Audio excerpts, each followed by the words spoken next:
Je passe.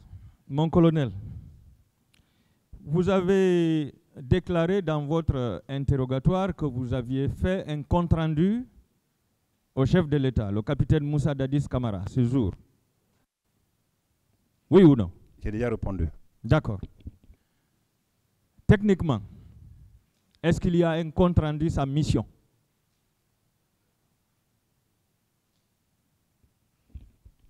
N'importe quelle mission, même une mission en cours d'action, même une mission spontanée qui tombe, quand il y a un fait qui se passe, surtout les faits de ce genre, je pense que donner une information à une autorité est un fait naturel.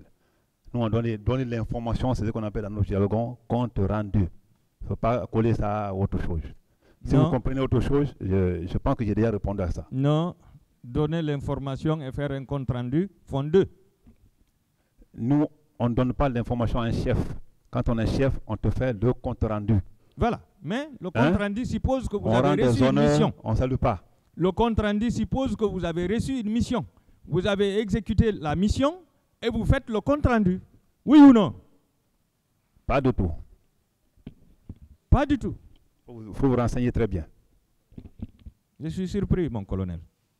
Je vous remercie, Monsieur le Président. Bonjour. Bonjour, Monsieur Camara. Ouais. Bonjour, mon cher ami. Mon colonel, et répondant à l'une des questions de Monsieur le procureur, vous avez dit que vous étiez OPJ. Vous le maintenez? OPJ formé, mais au moment des faits, je suis secrétaire d'État. Lorsqu'on assume une fonction de ce genre, on n'est plus OPJ. Bon, je voudrais bien qu'on distingue. En dépit de ce que vous étiez secrétaire d'État, est-ce que vous vous considérez encore comme OPJ? Non. Et pourquoi non? Pourquoi? Je viens de donner l'explication, je pense. Bon. Lorsqu'on assume une fonction administrative, à ce niveau, on n'est plus OPJ, même si on est diplômé. C'est quoi un OPJ? Je ne sais pas. Vous l'apprendrez par la suite. Est-ce que vous aviez une habilitation pour être OPJ? Est-ce que j'ai dit que je suis OPJ? Je ne suis pas OPJ à cette fonction. Si je suis OPJ diplômé, d'accord. Voilà, c'est ce qui m'amène à dire, je ne comprends vraiment pas pourquoi vous étiez présent dans ce stade. Secrétaire d'État, ministre,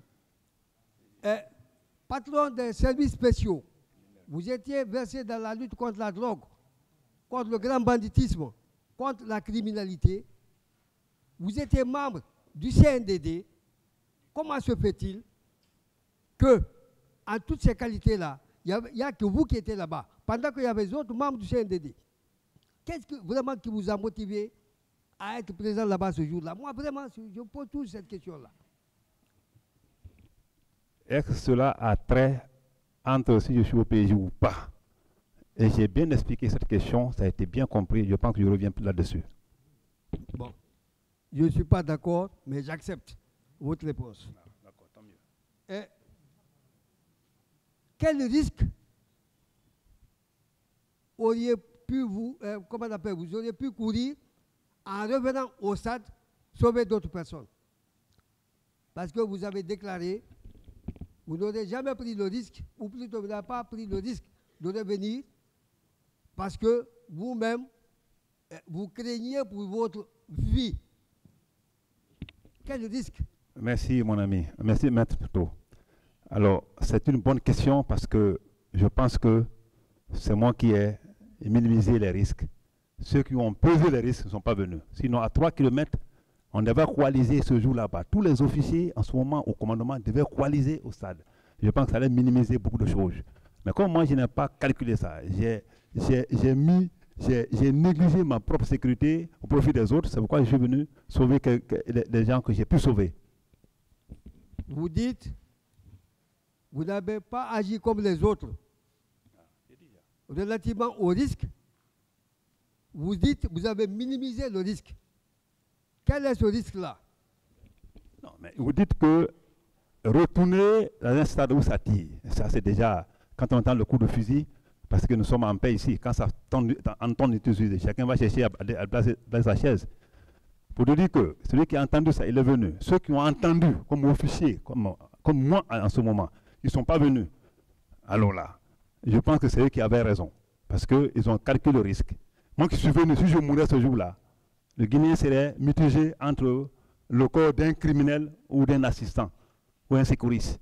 C'est pourquoi j'ai dit que vous avez raison, que c'est une bonne question, et que moi j'ai minimisé ces risques-là. Malgré le dilemme que j'avais, j'ai décidé de faire le rôle de soldat, même mourir ou vivre, mais il faut sauver les autres. C'est ce que j'ai fait. D'accord.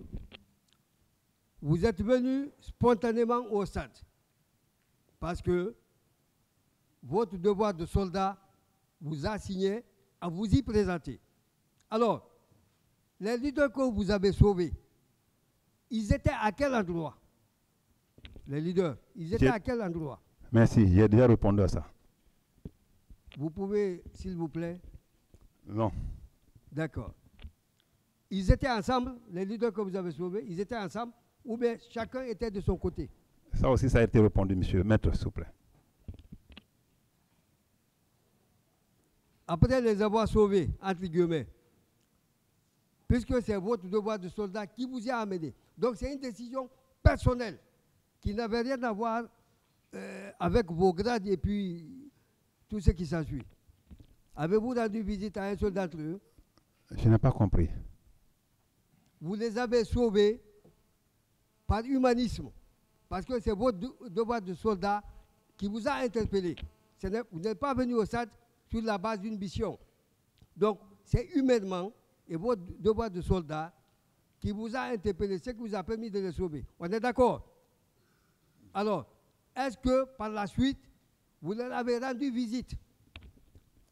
Lorsque ils ont été sauvés, comme ça a été dit, lorsque j'ai reçu de l'ordre du capitaine Dadis, accompagné de ses premiers Komara et Koutoubou Sano, lorsque ils ont été emmenés à la clinique Pasteur, à ses frères, lui, alors, je suis resté là-bas longtemps, la nuit, parce qu'il était question de mettre un cordon sécuritaire. Vous pouvez demander Komara, il va vous le dire. Et j'ai mis un cordon sécuritaire jusqu'au matin. Et le matin, les négociations ont été négociées, les gens ont été amenés à l'étranger. On a fait tout à l'heure la lecture d'une note de service signée de M. Ibrahim Assori Keita, portant fermeture du stade. Vous avez écouté ça, cette lecture-là? Vous avez suivi? Oui. S'il vous plaît, j'ai besoin de... Vous avez suivi? Oui. Alors, à votre arrivée, le portail était-il ouvert ou fermé? J'ai répondu que c'était fermé. À mon arrivée, comment? Le matin? Le matin, oui. Le matin? Oui. Pendant que je sensibilisais? Bon, je ne parle pas de sensibilisation, je ne parle pas du motif de votre présence là-bas. Je parle de vous avoir des précisions. Si au moment où vous veniez, le portail était ouvert ou encore fermé?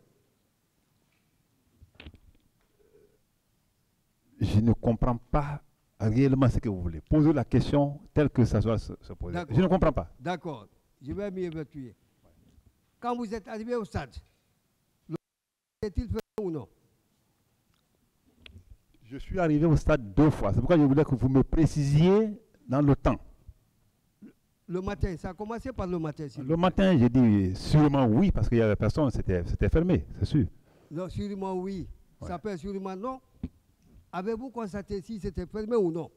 Mais je n'étais pas venu pour le constat, donc je n'ai pas fait ce constat. Donc, vous ne pouvez pas préciser si le portail était fermé ou non? Aucune idée par rapport à cette question, comme je l'ai dit hier. D'accord. Comment entendez-vous par cette expression « on s'est croisé » ? Qu'est-ce que ça veut dire « on s'est croisé » ? Je pense que le croisement ou la rencontre, c'est différent. On s'est rencontrés. Croisés parce qu'on venait de sens différents. Ce qu'on dit, on s'est croisés. Si on s'est rencontrés, c'est la même chose. On ne peut pas se rencontrer avec quelqu'un ou croiser avec quelqu'un qui te suit en marchant. En fait, bon, moi je ne suis pas là pour définir les mots. Je reste dans le cadre de cette expression relativement aux faits qui vous sont reprochés.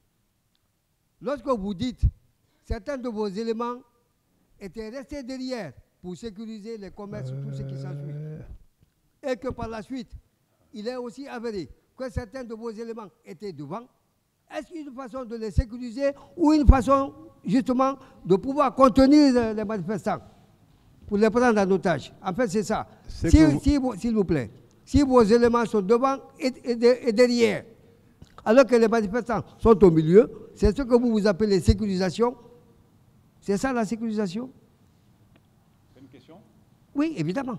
Ce que vous venez de dire ne vient pas de moi. Dire que les hommes étaient devant, ils étaient derrière, c'est vous qui mélangez tout. Hein. Moi, je ne sais pas. Si je m'attendais à une question par rapport au stade, sa fermeture ou non. On était là-bas, vous êtes sortis, allez de l'autre côté. Et ça, ce que vous venez de dire n'engage que vous. Hein, je n'en sais rien du tout. D'accord. Ça va être ça va être ma dernière question. Pourquoi, après que vous ayez appris qu'il y a eu des morts, vous n'avez rien initié pour comprendre effectivement ce qui s'est passé? Vous vous êtes contenté de la seule information relativement à tout ce qui s'est passé au stade. Quelle information? Parce que je ne comprends pas. Ouais, vous avez appris par la suite qu'il y a eu des blessés, il y a eu des morts. Mais j'ai dit tantôt que pour la salutation des blessés, je faisais partie de l'équipe qui est partie. C'est tout le monde qui est rentré, qui est parti saluer ce jour-là. Ça, je te dis. Mais la suite que vous demandez, je ne sais pas. Je pense que j'ai pu jouer ma partition. Le reste, là, je n'avais pas d'informations comme quoi il y a eu ceci, il y a eu cela. Les blessés, d'accord, ils ont été salués officiellement à la face du monde, devant les médias. Et j'y étais. Je pense que j'ai beaucoup joué comme rôle. D'accord.